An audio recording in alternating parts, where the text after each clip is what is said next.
Imagine trying to build a modern app today, but deciding you're going to write every single line of code from absolute zero. I'm talking your own operating system, your own web frameworks, database drivers, the whole shebang. It'd be completely ridiculous, right?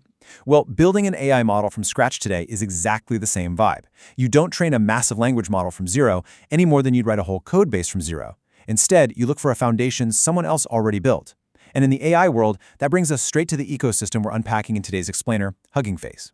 Hugging Face is honestly best described as the GitHub of AI. It's this massive, centralized platform where you can find a pre-trained model that's already incredibly close to what you need, and it's literally ready to use right out of the box. It completely flips the script from how do I build this thing to where can I find this thing.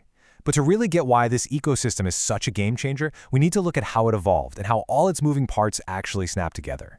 So, Section 1, what it actually is. And to help us set the stage and deconstruct this massive ecosystem, Techie, our mascot, is dropping in to guide us. Okay, the origin story here is actually fascinating, because Hugging Face wasn't born as this global central hub of AI development. No, back in 2016, it started as a chatbot company, literally an AI app for teenagers. But then, in 2018, something crazy happened. They open-sourced a library called Transformers that they'd built just to help run their own models. And it just exploded. It spread like wildfire, with researchers who desperately needed a unified, easy way to share their models. Seeing this incredible open-source adoption, the company made a brilliant pivot. They went all in on building tools for the community, and today, they are the default AI registry. It's the go-to place where the global AI community publishes, discovers, and runs machine learning models.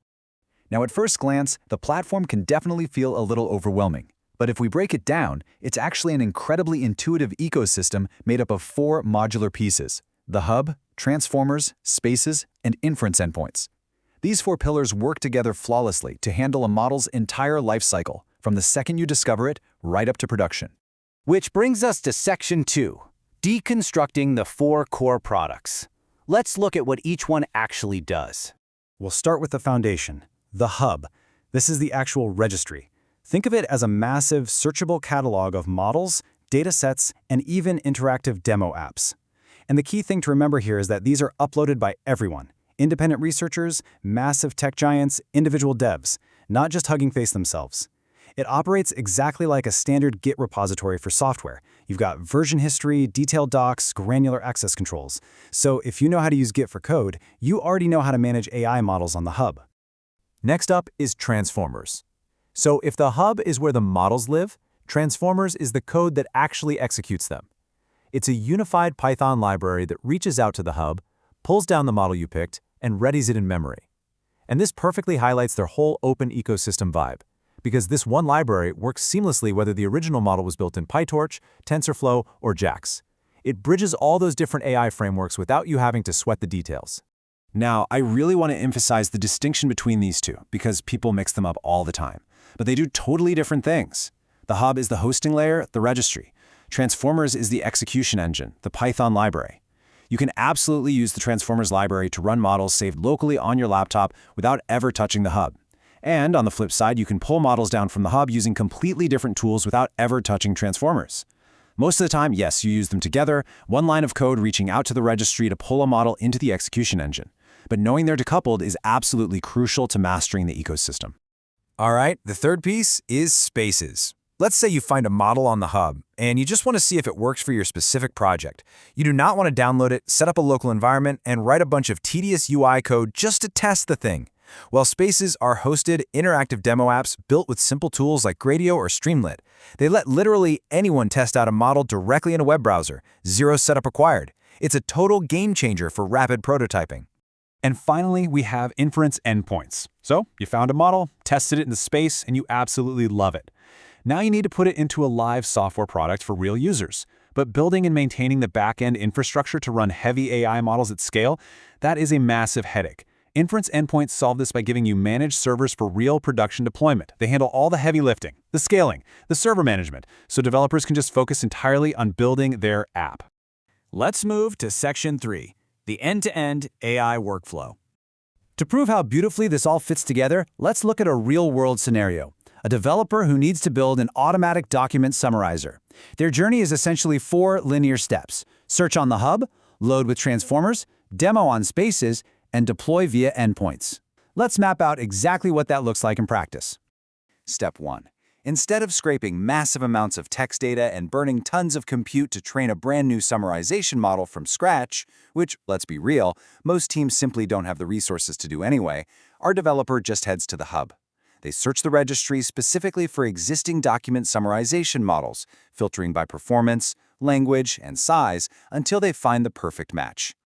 Step 2. Once they pick the right model, they jump over to their code editor. Using literally just a couple lines of code with the Transformers library, they pull that specific model down from the hub. Bam! It's loaded into memory, instantly ready to run. And the developer didn't have to train a single parameter. It feels like magic. Step 3. But before they fully commit and hard code this deep into their company's app, they want to actually see it in action. So they spin up a quick grad space. This generates a clean web interface where they, or even their non-technical project managers, can paste in some real company documents and test the model's actual performance right there in the browser. Step 4. The model crushes the test with flying colors. It's time to ship it.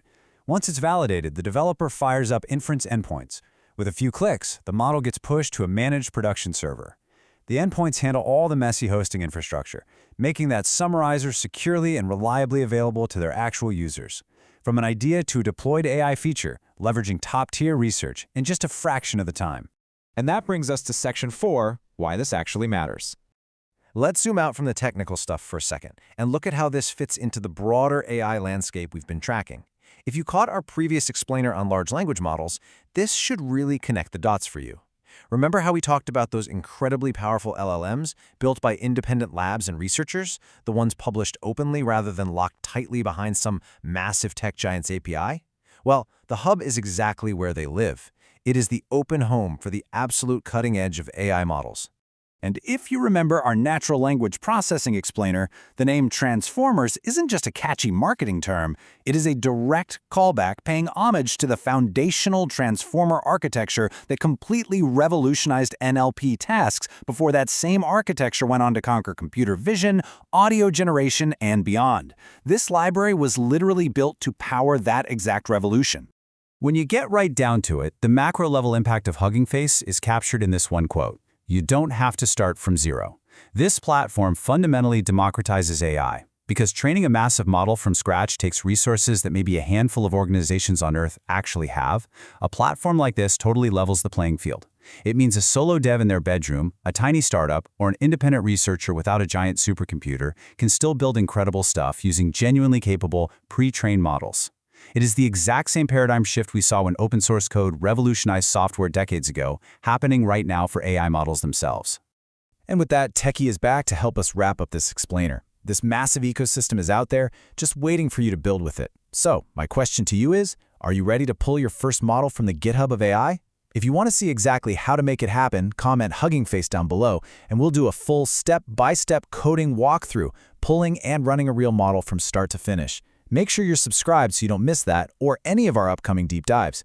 Keep learning, keep exploring, and I'll catch you in the next explainer.